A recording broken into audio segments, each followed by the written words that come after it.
আছে?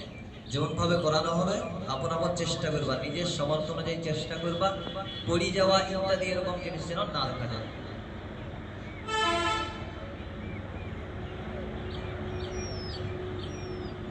আচ্ছা, আমরা লাইনেই থাকবো, লাইন ভেঙে যাব না।